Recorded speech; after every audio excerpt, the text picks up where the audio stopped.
We thank Grace Bean for her written history of the wigwag from her book, The Town at the End of the Road.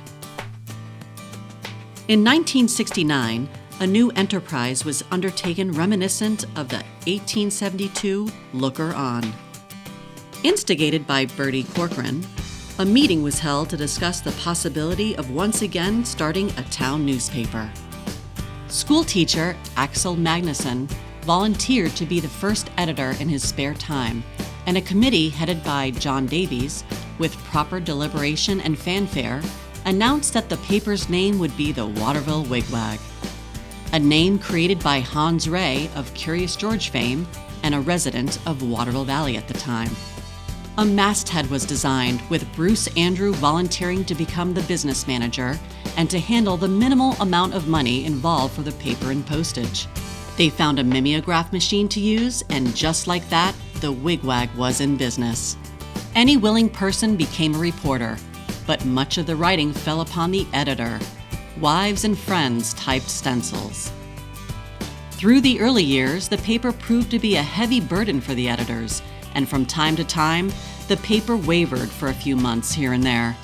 Scott Nelson became the editor for the summer of 1970, but in the fall of 1970, Sue Hearn and Grace Bean became co-editors, where they stayed at that position for some time. Bruce Andrew moved up to circulation manager. The wigwag came out bi-weekly, and an effort was made to cover town news and to be the helpful outlet for citizens who wrote letters to the editor to air complaints or make suggestions. Sometimes poems and stories written by Waterville schoolchildren enlivened the pages. Even some older people wrote poems.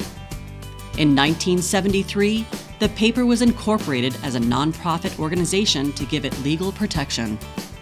During the 1970s, the editors found themselves doing the major share of the writing, but occasionally residents, vacationers, and employees of a literary nature and a public spirit were willing to help. Some were extremely able writers, but too often they moved on. John Davies was a loyal contributor in the 70s, in addition to being the production manager, owner-manager of the Outlook Inn, town selectman, and volunteer fire department member. In 1977, the wigwag staff of 7 dissolved, and this time, Polly Hunt, already library trustee, stepped into the breach, producing the paper with help of those residing on Greeley Hill. Before too long, Elliot Magan, a faculty member at the Waterville Tutorial School, who had a home in Campton, stepped in as editor. Polly stayed on as business manager, advisor, and mother confessor, and the paper continued. Elliot eventually moved on and became famous for writing Superman comic books for DC Comics. With all its ups and downs, the wigwag has served its purpose as a community bulletin board, clearinghouse for information or opinion, and occasionally just interesting reading. In the 1980s, a whole new generation of young people, including many employees, seemed to be getting established in the valley. Talent of various kinds abounds among these men and women. Nancy Ludke became editor for several years. Through the 90s and into the new millennium, the wigwag went through many changes.